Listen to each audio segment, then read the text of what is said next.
పరిశుద్ధుడైన మా తండ్రి, ప్రేమ కలిగిన దేవా, నిన్ను స్తుతిస్తూ ఈ ఉదయకాలం మీ పాద సన్నిధిలో చేరి మిమ్మల్ని గనపరుస్తూ మీ స్వరాన్ని వినడానికి తండ్రి మేము సిద్ధపడి ఉండగా మా ప్రభువా మాతో మాట్లాడమని ప్రార్థన చేయొచ్చు. ఈ వాక్యం వింటున్న ప్రతి ఒక్కరిని మీరు దీవించి ఆశీర్వదించి వేకోన లేచి నిన్ను వెతుకుటకు, నీ మాటల ద్వారా ఆదరించబడుటకు కృపను దయచేయమని ప్రార్థన చేయొచ్చు. మా ప్రభు అయిన యేసుక్రీస్తు నామంలో ప్రార్థించి అడిగి వేడుకుంటున్నాను తండ్రి, ఆమేన్. అందరు కలిసి దేవుని స్తుతిస్తూ 678వ పాట, కొన్నింటిలో 692, కొన్నింటిలో 664. ప్రియ యేసు నిర్మించితివి ప్రియమారా నా హృదయం. ప్రియ యేసు నిర్మించితివి ప్రియమారా నా హృదయం, ముదమారవసించునా హృదయాంతరంగమునా. నీ రక్త ప్రభావమునా నారోత హృదయం బూను పవిత్రపరచును తండ్రి. ప్రతి పాపమును కడిగి పవిత్రపరచును తండ్రి. ప్రతి పాపమును కడిగి ప్రియ యేసు నిర్మించితివి ప్రియమారా నా హృదయం. ఆజాగరూకుడనైతి నిజాశ్రయము విడిచి, ఆజాగరూకుడనైతి నిజాశ్రయము విడిచి, కరుణారసముతో నాకై కనిపెట్టితివి తండ్రి. కరుణారసముతో నాకై కనిపెట్టితివి తండ్రి. ప్రియ యేసు నిర్మించితివి ప్రియమారా నా హృదయం. వికసించే విశ్వాసంబు వాక్యమును చదువగనే, చేరితి నీదు దారి కోరి నడిపించుము. చేరితి నీదు దారి కోరి నడిపించుము. ప్రియ యేసు నిర్మించితివి ప్రియమారా నా హృదయం. ప్రతి చోట నీ సాక్షిగా ప్రభువా నేనుండునట్లు,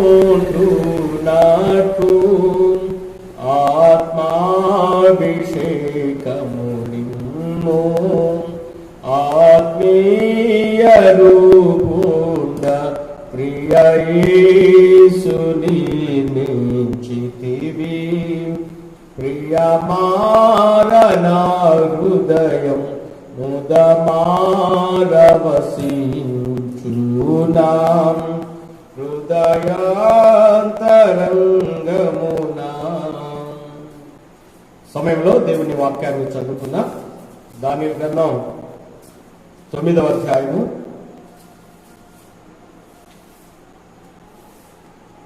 5, 6, 7 వచనాలు చదువుతాను, జాగ్రత్తగా విందాం. దానియేలు గ్రంథం 9వ అధ్యాయము 5, 6, 7 వచనాలు. మేమైతే నీ దాసులకు ప్రవక్తలు నీ నామమును బట్టి మా రాజులకును మా అధిపతులకును మా పితరులకును యూదయ దేశ జనులందరికీ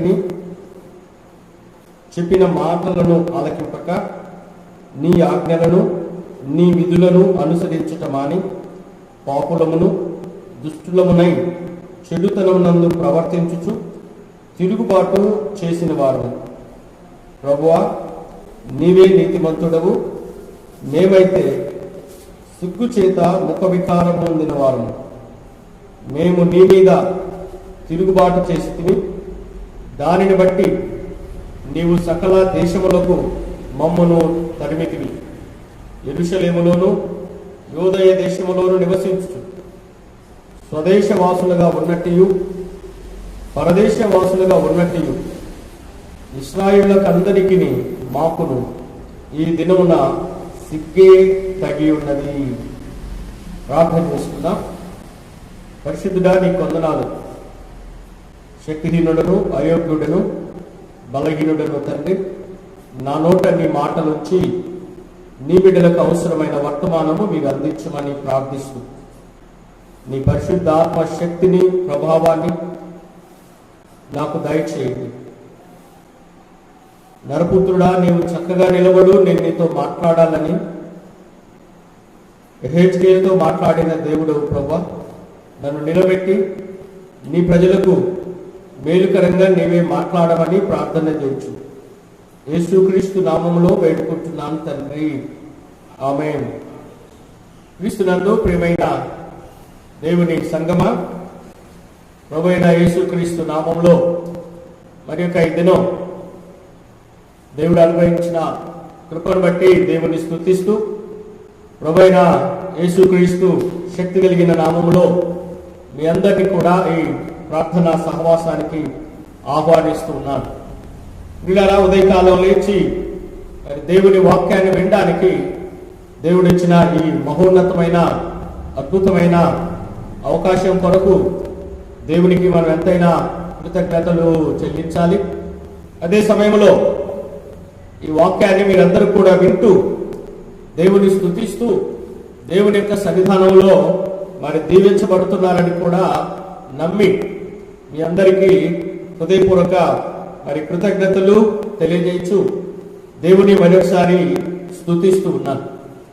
దేవుని బిడ్డలారా, దానియేలు గ్రంథం గత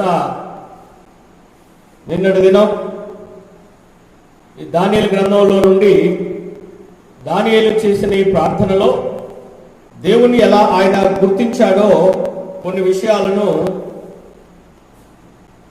నిన్నటి దినము జ్ఞాపకం చేసుకున్నాం. దేవుని 7 విషయాల్లో ఆయన మరి గుర్తించి దేవుని సన్నిధిలో ప్రార్థించిన విషయాన్ని గుర్తు చేసుకున్నాం. ఈ ఉదయకాలం దానియేలు ఈ ప్రార్థనలో పాపాన్ని ఎలాగ ఆయన గుర్తించి తన ప్రజల పాపమును ఒప్పుకుంటూ ఎలాగో ప్రార్థించాడో కొన్ని విషయాలు ఈ ఉదయకాలం కూడా మనము జ్ఞాపకం చేసుకుందాం. ముఖ్యంగా చెప్పాను కదా, ఈ దానియేలు గ్రంథంలో ఈ 9వ అధ్యాయంలో మొదటి భాగంలో దానియేలు దేవుని గుర్తించాడు. రెండవది తన పాపాన్ని గుర్తిస్తూ ప్రార్థించాడు. మూడవది దేవుడు గబ్రియేలు దూతను పంపి దానియేలు యొక్క ప్రార్థనను మరి గుర్తించి జవాబిచ్చిన సంఘటన మనము ధ్యానిస్తూ ఉన్నాం.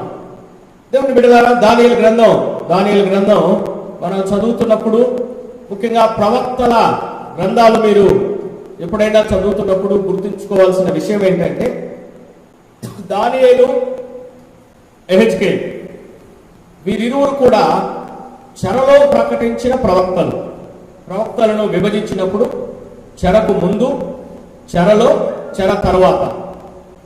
కనుక దానియేలు, యెహెజ్కేలు వీరిరువురు కూడా బబులోను దేశంలో చెరలో ఉన్న ప్రజల మధ్యలో దేవుని వాక్యాన్ని వినిపించి దేవుని వైపు మరి నడిపించినటువంటి ప్రవక్తలు వీరిరువురు.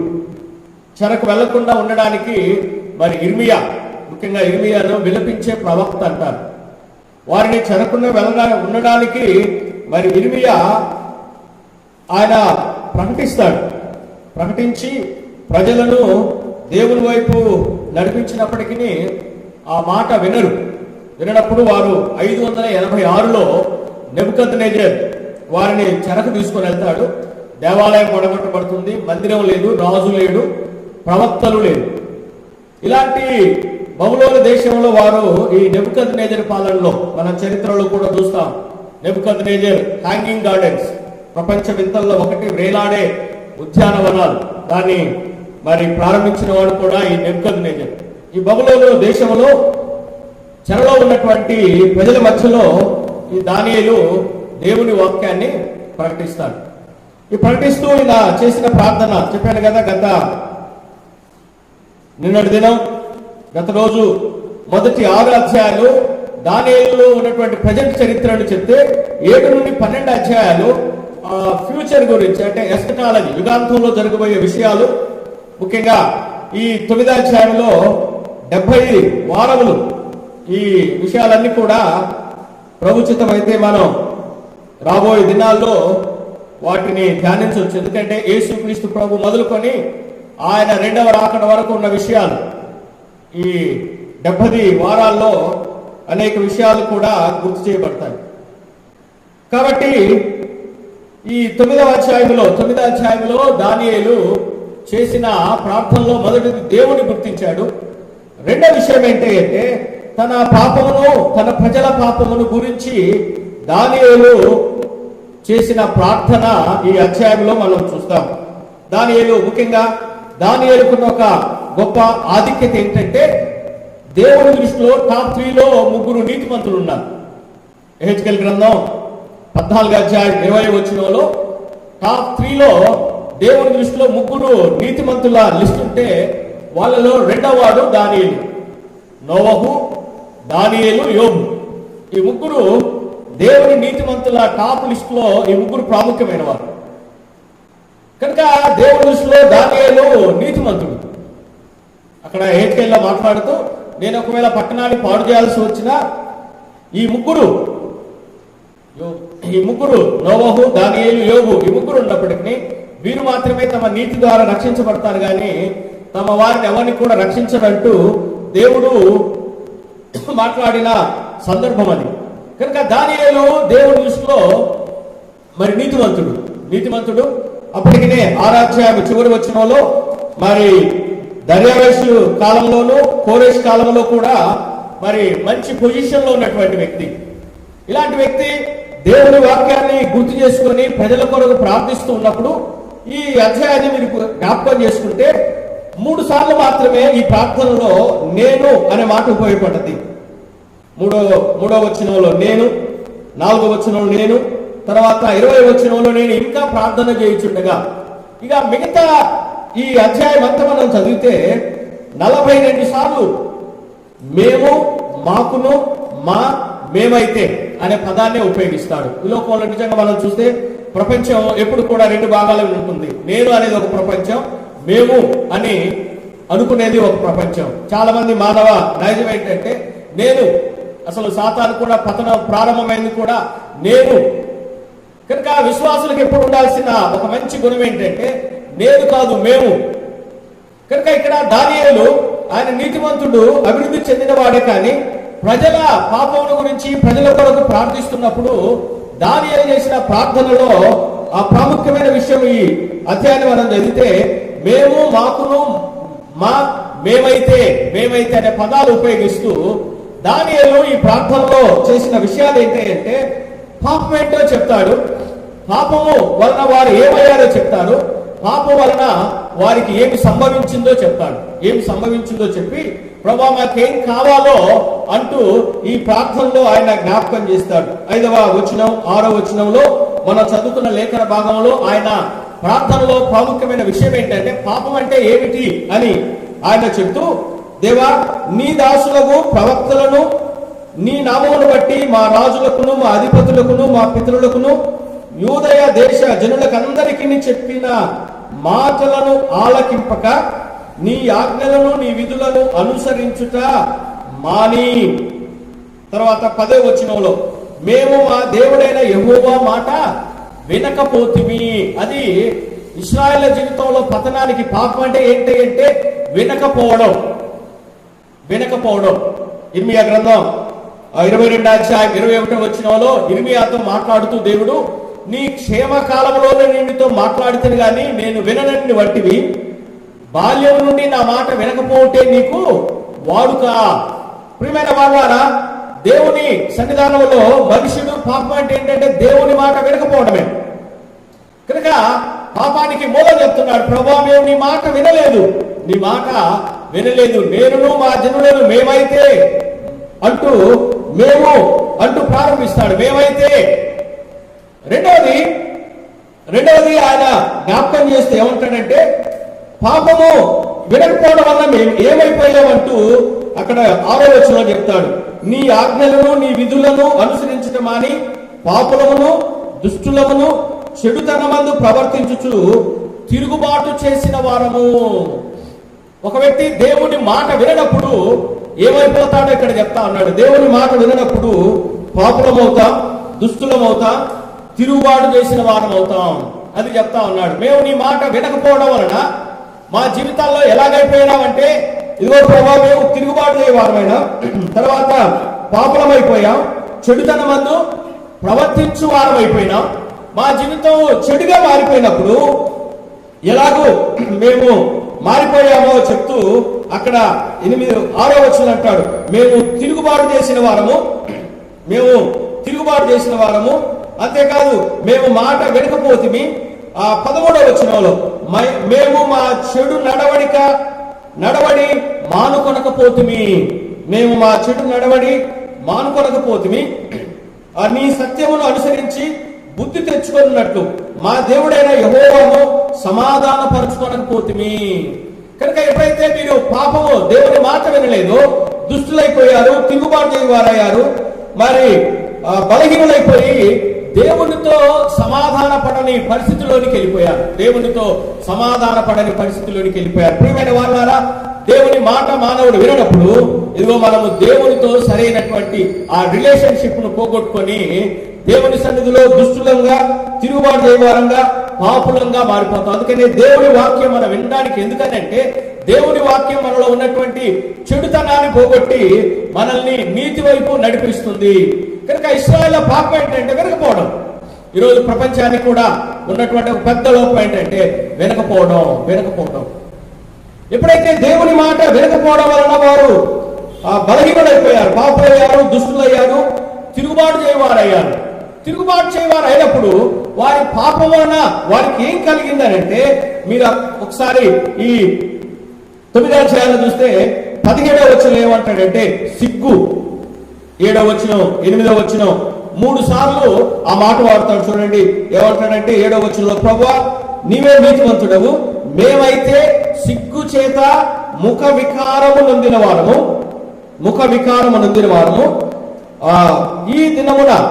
ఈ దినమున సిగ్గే మాకు తగి ఉన్నది.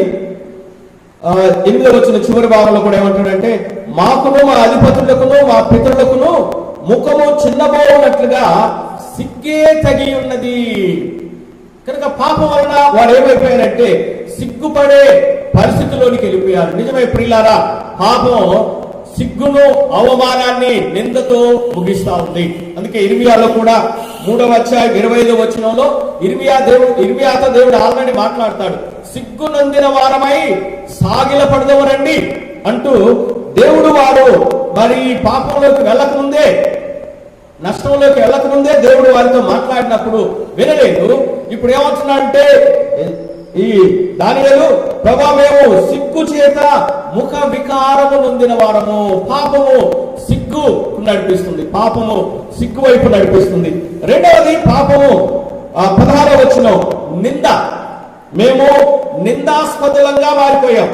యెరూషలేము మా దోషమును బట్టి, మా పితరుల దోషమును బట్టి యెరూషలేము నీ జనుల చుట్టూనున్న సకల ప్రజల ఎదుట ఏమైపోయిందంటే నిందాస్పదం అయిపోయింది. నింద. నెహెమీయా గ్రంథం 1వ అధ్యాయంలో కూడా వారు అన్య దేశంలో ఉన్నప్పుడు నిందల పాలయ్యారు, శ్రమల పాలయ్యారు. తర్వాత 18వ వచనంలో నాశనం. 18వ వచనంలో వారు మరి నాశనం అయిపోయారు. ఏమంటారంటే, ప్రభువా ఇదిగో ఈ పట్టణము నాశనం అయిపోయింది, మరి నీ సన్నిధానంలో ఈ పట్టణం మీదకి వచ్చిన నాశనమును నీవు చూడుము అంటూ ఆయన ప్రార్థన చేస్తాడు. తర్వాత 4వది 12-13 వచనాల్లో ఇశ్రాయేలు ప్రజల మీదకి కీడు వచ్చింది. కీడు వచ్చింది. ఒకసారి ఎందుకు ఆ 12-13 వచనాల్లో ఆల్రెడీ దేవుడు 11వ వచనంలో చెప్పిన ఒక మాట గుర్తు చేస్తాడు. ఎందుకంటే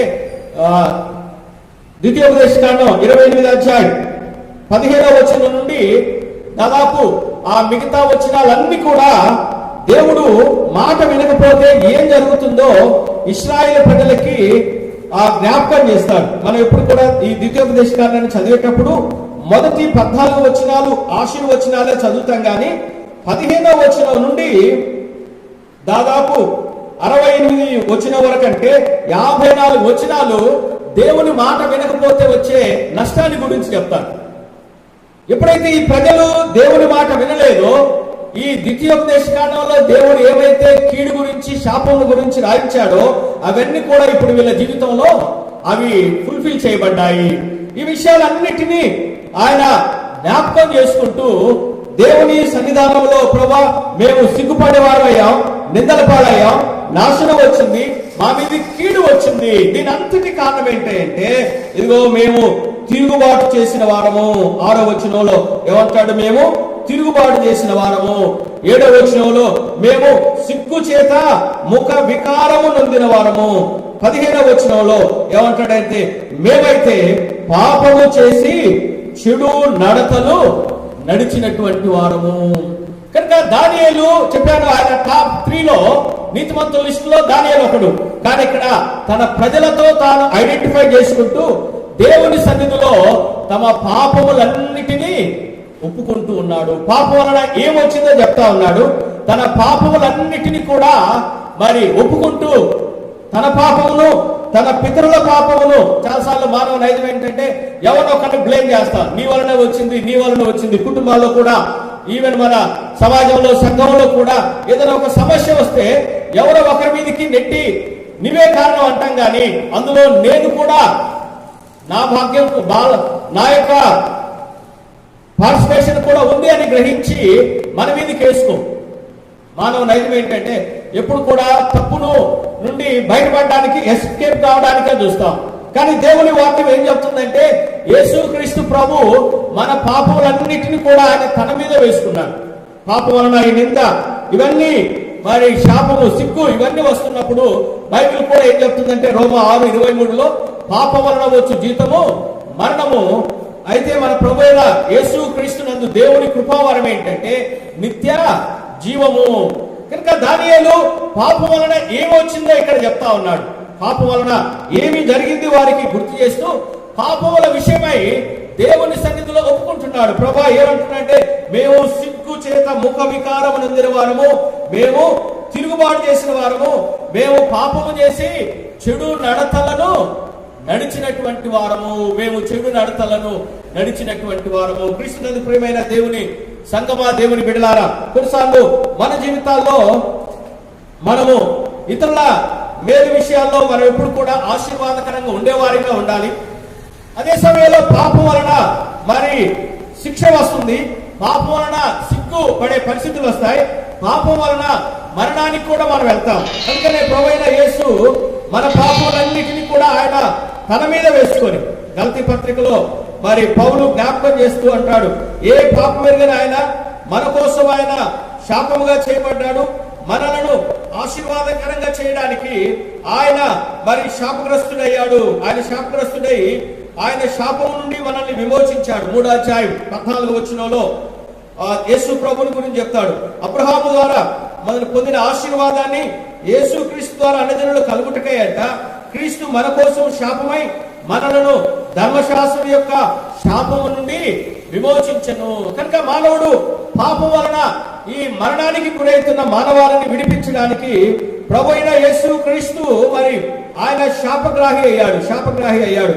ఇక్కడ మరి దానియేలు ప్రజల యొక్క పాపం ఒప్పుకుంటూ ఆయన ప్రార్థిస్తూ ఏమంటాడంటే 17వ వచనంలో ప్రభా నీ ముఖ ప్రకాశము మా మీదకి రానిమ్ము అంటాడు. నీ ముఖ ప్రకాశం మా మీదకి రానిమ్ము అంటూ ఆయన మరి ప్రజల యొక్క పాపములు ఒప్పుకుంటూ దేవుని సన్నిధిలో ప్రార్థించినప్పుడు మరి దేవుని వాక్యం అనేది జ్ఞాపకం చేయబడుతుంది. 20వ వచనంలో ఆయన ప్రార్థిస్తూ ఉండగా దేవుడు ఆయన ప్రార్థనను విని విని ఆయనతో మాట్లాడాడు. 20వ వచనం ఉంది కదా, నా దేవుడైన యెహోవా ఎదుట నా పాపమును నా జనుల యొక్క పాపమును ఒప్పుకొనుచు నా దేవుని విజ్ఞాపన చేయుచుంటిని. క్రీస్తునందు ప్రియమైన దేవుని బిడ్డలారా, ఈ ఉదయకాల సమయం సమస్య ఎక్కడి నుంచి అయినా రావచ్చు, ఎవరి నుంచి అయినా రావచ్చు, కానీ దేవుని సన్నిధిలో మన పాపములను మనం ఒప్పుకొని ప్రార్థించేటప్పుడు తప్పకుండా మన పాపములను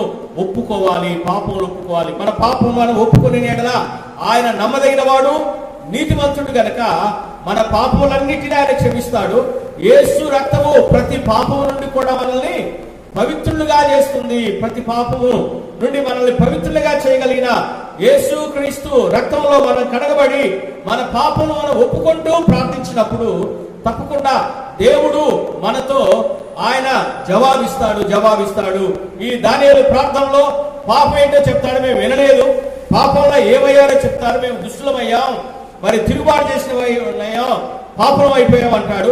పాపం వల్ల ఏం కలిగిందో చెప్తాడు, పాపం వలన ఏమి కలిగినదో చెప్తాడు. మరి సిగ్గు, నింద, నాశనం, కీడు ఇవన్నీ మా మీదకి వచ్చాయి కనుక దేవుని సన్నిధిలో ఆయన ఒప్పుకొనుచు తన పాపమును తన పితరుల పాపమును ఒప్పుకొనుచు ఆయన ప్రార్థించాడు.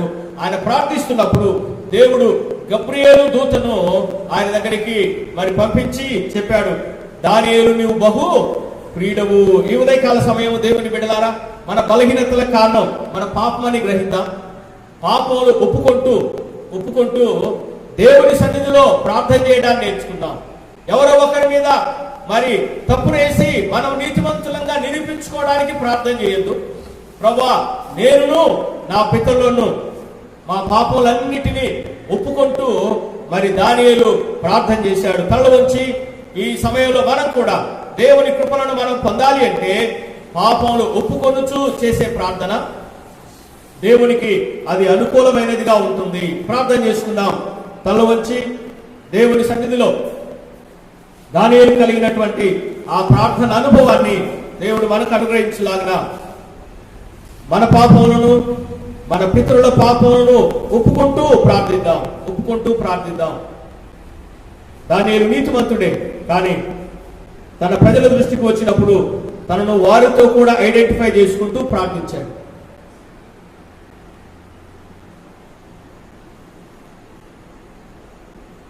పాపములు ఒప్పుకొంచు చేసే ప్రార్థన తప్పకుండా పరలోక రాజ్యం నుండి జవాబులు పొందుతుంది. సంఘం కొరకు ప్రార్థన చేద్దాం. అలానే రాణి సంతోషం గారి కొరకు ప్రార్థనలు జ్ఞాపకం చేసుకుందాం. అదేవిధంగా బట్టు సంతోషం గారు కొంత బలహీనతలు ఉన్నారు, ఆ బిడ్డ కొరకు కూడా ప్రార్థన చేద్దాం. ముందుగాలు గత 5 సంవత్సరాల నుంచి దేవుడు అద్భుతంగా మరణం నుండి కాపాడుతూ వచ్చాడు. ఆ బిడ్డ కొరకు కూడా ప్రార్థనలు జ్ఞాపకం చేసుకుందాం. అలానే రేపటి ఆరాధన కొరకు దేవుని సన్నిధిలో ప్రార్థన చేద్దాం. కళ్ళు వచ్చి ప్రార్థన చేసుకుందాం. పరిశుద్ధుడైన మా తండ్రి, నీ వందనాలు. నీ పాద సన్నిధిలో వచ్చేది ఉదయకాలం మరొకసారి మిమ్మల్ని స్తుతిస్తూ నీ మాటలు వినడానికి ప్రభువా కృప చూద్దాం. నైనా దానియేలు పాపములు ఒప్పుకుంటూ ప్రార్థించాడు. తనను కూడా ఒకటిగా ప్రభువా నీతిమంతుడైనప్పటికీ తన ప్రజలతో తాను ఐడెంటిఫై చేయబడుతున్నాయన తన కొరకు తన ప్రజల పాపములు ఒప్పుకుంటూ నీ సన్నిధిలో ప్రార్థించినప్పుడు దేవా గబ్రియేలు దూత ద్వారా నీవు ఆయన మాట్లాడి మేలు దయచేసిన దేవుడు నీకు వందనాలు. మేము కూడా మా పాపమును మా ప్రజల పాపములు ఒప్పుకుంటూ నీ సన్నిధిలో ప్రార్థించిన ఆయన ఇదిగో పాపములు ఒప్పుకుంటే నువ్వు క్షమించువాడవు గనుక నీ రక్తంలో మా పాపములకు ఆయన శుద్ధి కలుగుతుంది గనుక ఒప్పుకొని నీ సన్నిధిలో ప్రభావ మేము దీవించబట్టకు సహాయం దయచేయండి. విన్న వాక్యాన్ని తండ్రి ప్రతి బిడ్డ హృదయాల్లో భద్రపరచుకోవడానికి సహాయం దయచేయండి. బలహీనతల బిడ్డలను కూడా మీరు జ్ఞాపకం చేసుకోమని ప్రార్థిస్తున్నాం. రేపటి ఆరాధన కొరకు కూడా మమ్మల్ని సిద్ధపరచండి ప్రభా. అదే సమయంలో ఇదిగో ఈ కరోనా పరిస్థితుల కొరకు కూడా ప్రార్థిస్తున్నాం ప్రభా. మా ప్రజలు మేము ఒకవేళ తప్పు చేస్తుంటే ఆయన మమ్మల్ని క్షమించు ప్రభా. ఈ కీడు నుండి ప్రభా, ఈ భయం నుండి మీరు తొలగించి సహాయం దయచేయమని కూడా ప్రార్థన చేయొచ్చు. నేను ఈ ఉదయకాలం మా స్వరాన్ని విన్నందుకు నీకు వందనాలు చెల్లిస్తూ ఈ ఉదయకాల దీవెన ఆశీర్వాదాలతో సంఘాన్ని అంతటిని దీవించండి ప్రభా. ఈ దినమంతా కూడా ప్రారంభం నుండి ముగింపు వరకు నీ కాపుదల భద్రత అనుగ్రహించి దీవించి ఆశీర్వదించమని మా ప్రభువైన యేసు నామములో ప్రార్థించి అడిగి వేడుకుంటున్నాను తండ్రి, ఆమేన్. పరలోకమందున్న మా తండ్రి, నామం పరిశుద్ధపరచబడును గాక, నీ రాజ్యం మాకు వచ్చును గాక, నీ చిత్తము పరలోకమందు నెరవేర్చున్నట్టు భూమి మీద నెరవేరును గాక. మాకు కావలసిన ఆహారం నేడు మాకు దయచేసి మా రుణస్తులను మేము క్షమించిన ప్రకారం మా రుణములను క్షమించు. మేము శోధనలు ఎత్తేక కీడు నుండి తప్పించు. ఎందుకంటే రాజ్యము, బలము, మహిమ నిరంతరము నీవైనవి తండ్రి. ఆమేన్. మన పరమ తండ్రి అయిన యెహోవా దేవుని ప్రేమ, కుమారుడు రక్షకుడు విమోచకుడైన యేసుక్రీస్తు కృప, పరిశుద్ధాత్మ దేవుని సహవాసము, దీవెన మీ అందరికీ తోడై ఉండి ఆశీర్వదించునుగాక. ఆమేన్. మరొకసారి మీ అందరికీ ప్రభువైన యేసుక్రీస్తు నామంలో హృదయపూర్వక కృతజ్ఞతలు తెలియజేస్తున్న ఆదివారపు ఆరాధన 7:30 నుండి 9 గంటల వరకు ఉంటుంది. ఖమ్మంపాలెం, షాలేం నగర్ ఈ ఏరియా వారికి ఆరాధనకు అవకాశం ఇవ్వబడుతుంది కనుక వారు గమనించి ప్రార్థించి పాలు పొందాలని దేవుని నామంలో కోరుతా ఉన్నారు. దేవుడు మీ అందరినీ దీవించునుగాక. ఆమేన్.